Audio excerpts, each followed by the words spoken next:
ठीक है। Hello friends, आप सभी का इंडियन ऑनलाइन क्लास में स्वागत है। आज मैं इस वीडियो में आप लोगों को केमिकल इक्वेशन को बैलेंस करने का तरीका बताऊंगा और इसके लिए आप क्या हमारे इस वीडियो को लास्ट तक देखें और साथ ही साथ हमारे इस चैनल को सब्सक्राइब कर लें। चलिए तो मैं इस वीडियो को आगे बढ़ा रहा हूँ और इसमें मैं बताने जा रहा हूँ कि बैलेंस केमिकल इक्वेशन को कैसे बैलेंस किया जाता है। तो सबसे पहले बैलेंस ऑफ केमिकल इक्वेशन, तो मैं क्या करूँगा, सबसे पहले केमिकल इक्वेशन को लिखूँगा, उसके बाद मैं बताऊँगा कि कैसे बैलेंस किया जाता है।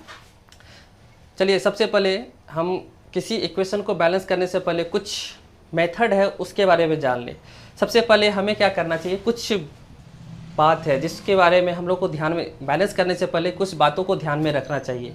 उस बात पे पहले चर्चा करूंगा, उसके बाद मैं समीकरण को बैलेंस बैलेंस करूंगा और आप लोगों को बताऊंगा कि किस तरह से बैलेंस होता है। तो सबसे पहले हमें क्या याद रखना है, केमिकल इक्वेशन में देखना है कि मेटल, सबसे पहले हमको ध्यान देना है कि मेटल, जैसे मेटल में हो गया मैग्नीशियम, सोडियम, बेरिलियम, इटीसी, इस तरह से जितने भी मेटल्स है। तो सबसे पहले केमिकल इक्वेशन में हमें क्या करना है, मेटल को बैलेंस करना है। उसके बाद आएंगे नॉन मेटल्स, उसके बाद हम क्या करेंगे, नॉन मेटल्स को बैलेंस करेंगे, जैसे क्लोरीन है, आर्गन है, जेनॉन है, रेडॉन है, इटीसी, इस तरह से जितने भी नॉन मेटल्स है उसको हम बैलेंस कर लेंगे। फिर क्या करेंगे, जैसे ही नॉन मेटल्स को बैलेंस किए फिर हम फर्स्ट स्टेप पे जाएंगे, मेटल्स को बैलेंस करेंगे, फिर नॉन मेटल्स को बैलेंस करेंगे। जब तक कि ये दोनों बैलेंस ना हो जाए हम आगे स्टेप नहीं जाएंगे। जब ये दोनों बैलेंस हो जाएगा उसके बाद मुझे क्या करना है, ऑक्सीजन को बैलेंस करना है।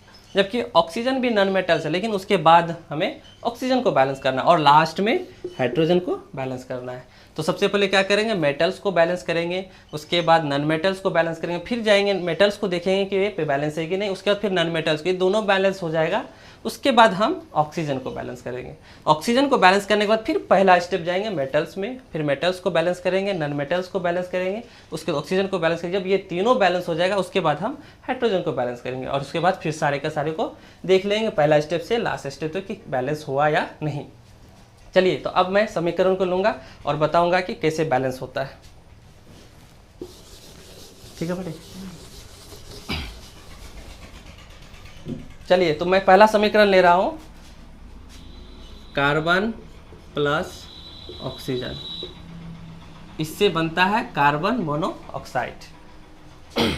कार्बन प्लस ऑक्सीजन, कार्बन और ऑक्सीजन को संयोग करके जो बनता है वह बनता है कार्बन ऑक्साइड। इसको सबसे पहले हम बैलेंस करेंगे। तो सबसे पहले क्या बैलेंस करेंगे, देखेंगे कि ये साइड और ये दो साइड होता है, ये साइड और ये साइड, ये हो गया रिएक्टेंट, इसको मान लेंगे रिएक्टेंट और इसे मान लेंगे प्रोडक्ट, या हम इसे कह सकते हैं LHS या और इधर RHS, यानी left hand side right hand side. अब क्या करेंगे, लेफ्ट हैंड साइड में देखेंगे कि कार्बन का कितना है, कार्बन कितना परमाणु है, ऑक्सीजन में कितना परमाणु है। इसी तरह से राइट हैंड साइड में भी देखेंगे कि कार्बन में कितना परमाणु है और ऑक्सीजन में कितना परमाणु है। तो देखते हैं कि कार्बन में, यहाँ भी कार्बन कुछ नहीं है तो एक परमाणु है, यहाँ भी कार्बन में कुछ नहीं है तो एक परमाणु है। उसके बाद देख रहे हैं कि यहाँ भी 1 है, यहाँ भी 1 है। उसके बाद ऑक्सीजन में क्या करेंगे, यहाँ 2 है और यहाँ ऑक्सीजन में 1 है। अब हम क्या करेंगे, अपना जो मेथड है मेटल्स, नॉन मेटल्स, ऑक्सीजन और हाइड्रोजन, तो सबसे पहले हम कार्बन को ले लेंगे क्योंकि यह मेटल्स है। कार्बन यहाँ एक है, कार्बन यहाँ एक है, यानी यहाँ भी एक, यानी LHS में भी एक है और RHS में भी एक है, ये बैलेंस है। वाह, बहुत अच्छी बात है, सबसे पहले ही वो खुद ब खुद बैलेंस है। उसके बाद हम आएंगे ऑक्सीजन में। ऑक्सीजन में क्या देखते हैं कि यहाँ 2 परमाणु है और ऑक्सीजन में यहाँ देखते हैं 1 परमाणु है। तो हम क्या करेंगे, इसको बैलेंस करने के लिए यहाँ पर 2 लिखेंगे तो गलत हो जाएगा। हमेशा हमें क्या करना है, एक परमाणु के पीछे लिखना है, हमेशा हमें क्या करना है, परमाणु के पीछे लिखना है। तो इसके लिए हमें यहाँ लिखना होगा 2, ठीक है। अब देख रहे हैं कि यहाँ भी 2 ऑक्सीजन, यहाँ 2 ऑक्सीजन, यानी कि ये ऑक्सीजन क्या हो गया, अब 2 हो गया, अब ये बैलेंस हो गया। लेकिन हम क्या कहा था कि जैसे ही दूसरा स्टेप पे जाएंगे तो फिर हम क्या करेंगे, पहला स्टेप को जांचेंगे कि वो पहला स्टेप बैलेंस है या नहीं। तो उसके लिए फिर क्या करेंगे, हम कार्बन को देखते हैं। तो कार्बन यहाँ 1 है और यहाँ कार्बन अब क्या हो गया, 2 हो गया, यहाँ कार्बन 2 हो गया। इसका मतलब बैलेंस नहीं है, इधर भी 2 लिखना होगा, यानी इधर भी 2 बैलेंस लिखे इधर भी 2 लिखे। अब देखते हैं कि समीकरण बैलेंस हो गया। ये तो बहुत आसान है। इस तरह से मैं और भी कई समीकरण को बैलेंस करूंगा और आप लोगों को बताऊंगा। तो चलिए इसको आप स्क्रीनशॉट कर सकते हैं, स्क्रीनशॉट करके इसको आप नोट्स कर सकते हैं। अब मैं नेक्स्ट बताने जा रहा हूँ।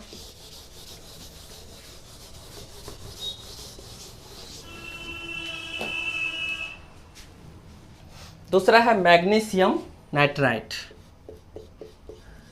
Mg3N2 प्लस जल H2O। ये दोनों समीकरण कर बनता है मैग्नीशियम हाइड्रोक्साइड,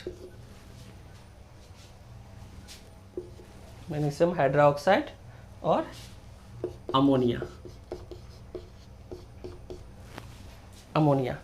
चलिए ये एक समीकरण है। ये क्या है? एक समीकरण है। अब इस समीकरण को क्या करना है? बैलेंस करना है।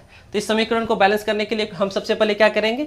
वही जो स्टेप बताए थे, वो जो तरीका बताए थे, metals, non metals, oxygen, hydrogen, वही तरीका लेंगे। तो देखते हैं इसमें मैग्नीशियम जो है वह क्या है? मेटल्स है। तो सबसे पहले हम क्या करेंगे?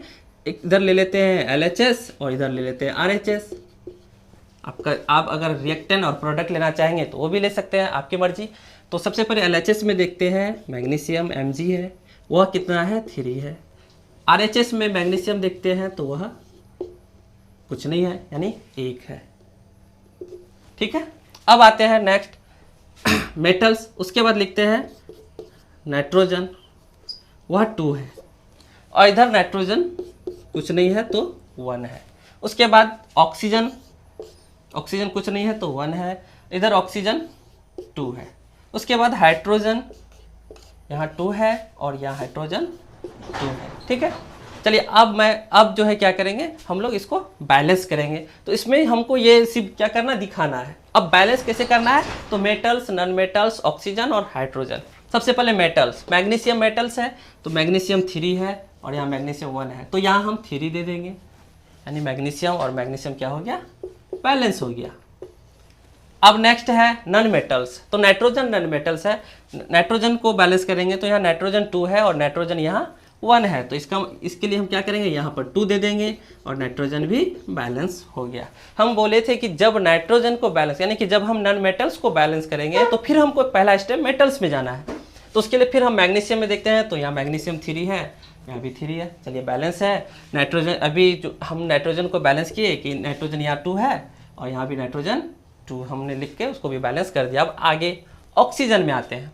तो ऑक्सीजन यहाँ 1 है और यहाँ ऑक्सीजन 2 है, सॉरी 2 नहीं, यहाँ 3 2 जा 6, यहाँ पर ऑक्सीजन 6 है। अब ऑक्सीजन यहाँ कितना आ गया है? 6 हो गया है और यहाँ ऑक्सीजन कितना है? 1 है। तो इसके लिए हमको क्या करना होगा? यहाँ पर 6 लिखना होगा। क्या करना होगा? यहाँ पर 6 लिखना होगा। अब देखते हैं कि ऑक्सीजन क्या हो गया? बैलेंस हो गया। इधर भी 6 और इधर भी 6। ये समझ में आ गया ना कि यहाँ पर ऑक्सीजन कैसे? इसके लिए यहाँ पर 2 है और यहाँ इसको इंटू होगा, तो 3 2 जा 6, यहाँ पर 6 ऑक्सीजन हो गया और यहाँ पर हम क्या किए? ऑक्सीजन को बैलेंस करने के लिए 6 दे दिए।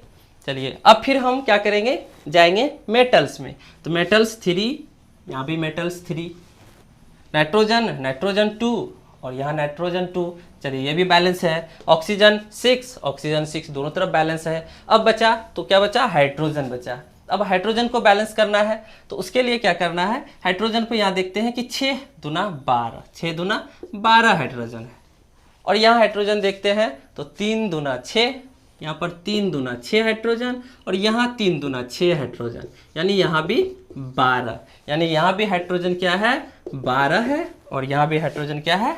12 है। और इस तरह से क्या हो गया? ये केमिकल इक्वेशन को बैलेंस किया गया। इस तरह से क्या होगा? ये इक्वेशन बैलेंस हो गया। चलिए इसको भी आप स्क्रीनशॉट करके नोट्स कर सकते हैं, और अगर कहीं भी आपको परेशानी हो तो कमेंट्स बॉक्स में आप सवाल पूछ सकते हैं, हमेशा आपको आपका आंसर मिलती ही रहेगी।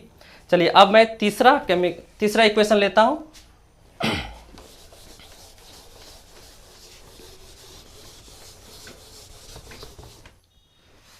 तो चलिए मैं अब आप लोगों को तीसरा इक्वेशन को तीसरा केमिकल इक्वेशन को बैलेंस करके आप लोगों को बताता हूँ कि किस तरह से इसको बैलेंस किया जाता है। तो जैसे दो इक्वेशन को मैंने बैलेंस किया था, बस उसी तरह से इसको भी metal, non metal, oxygen, hydrogen की तरह इसको भी बैलेंस करना है। और तो उससे थोड़ा सुविधा क्या होता है कि हम LHS कर ले, यानी लेफ्ट हैंड साइड, और RHS यानी राइट हैंड साइड, दोनों तरफ हम क्या करते हैं, एलिमेंट को लिख लेते हैं, कितना कितना परमाणु उसको लिख लेते हैं। तो इससे क्या होता है, हमें थोड़ा आसानी और समझने में आसानी होता है।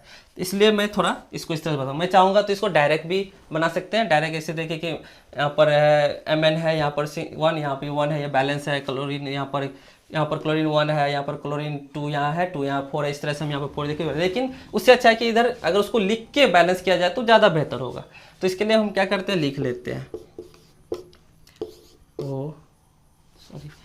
नन ये मेटल हुआ, उसके बाद ले लेते हैं क्लोरीन, मेटल हुआ, नॉन मेटल हुआ, ऑक्सीजन, तब हाइड्रोजन। इधर भी क्या करेंगे, उसी तरह से ले लेंगे, क्लोरीन, ऑक्सीजन, हाइड्रोजन। चलिए सबसे पहले देखते हैं मेटल्स में। मेटल्स में यहाँ देखते हैं, यहाँ भी 1 है, यहाँ भी 1 है। चलिए ये बैलेंस है। उसके बाद आते हैं नॉन मेटल्स में। जिस तरह से बताया है उसी तरह से बैलेंस करना है। देखते हैं कि यहाँ पर नॉन मेटल्स में देखते हैं, यहाँ 1 है और यहाँ क्लोरीन 2 है और यहाँ क्लोरीन 2 है, यानी 2 2 4 क्लोरीन है। ठीक है। अब देखिए जब यहाँ पर 2 2 4 है तो हम क्या करेंगे, यहाँ पर क्लोरीन 4 देंगे, यहाँ पर 4 दे देंगे। चलिए मेटल्स को जैसे नॉन मेटल्स को जैसे बैलेंस किए, तो फिर हम आके मेटल्स को एक बार जांच लेते हैं। तो यहाँ पर देखते हैं कि मेटल्स जो है वह यहाँ पर 1 है, यहाँ भी 1 है, यानी बैलेंस है। उसके बाद आते हैं ऑक्सीजन में। उसके बाद ऑक्सीजन में आते हैं तो यहाँ ऑक्सीजन 2 है और इधर ऑक्सीजन देखते हैं तो ऑक्सीजन यहाँ 1 है। तो क्या करेंगे, इसको बैलेंस करने के लिए यहाँ पर हम 2 दे देंगे। 2 दे दिए तो यहाँ पर बैलेंस क्या हो गया, ऑक्सीजन भी बैलेंस हो गया। अब फिर क्या करेंगे, जैसे ही ऑक्सीजन को बैलेंस किए फिर हम शुरू से चेक कर लेते हैं। तो देखते हैं कि मेटल्स वह बैलेंस है। क्लोरीन देखते हैं, यहाँ पर क्लोरीन 4 क्लोरीन है और यहाँ पे 4 क्लोरीन है, यानी बैलेंस है। ऑक्सीजन को बैलेंस अभी किए। अब हाइड्रोजन पे आते हैं। यहाँ देखते हैं कि 4 हाइड्रोजन है। कितना है, 4 हाइड्रोजन। और यहाँ पर देखते हैं 2 दूना 4 हाइड्रोजन। इस तरह से देख रहे हैं कि ये भी हाइड्रोजन भी बैलेंस हो गया। और इस तरह से हम क्या कर सकते हैं, बहुत सारे जितने भी केमिकल इक्वेशन है उसको हम इसी ढांचा से, इसी तरीका से बैलेंस कर सकते हैं। बस आपको ध्यान रखना है कि सबसे पहले मेटल्स, उसके बाद नॉन मेटल्स, उसके बाद ऑक्सीजन, उसके बाद हाइड्रोजन। बस इसी चारों को ध्यान में रखना, metals, non metals, oxygen, hydrogen. और इस तरह से जितना भी कठिन इक्वेशन होगा उसको आप आसान तरीका से बैलेंस कर सकते हैं। चलिए तो ठीक है, धन्यवाद मेरे इस वीडियो को देखने के लिए।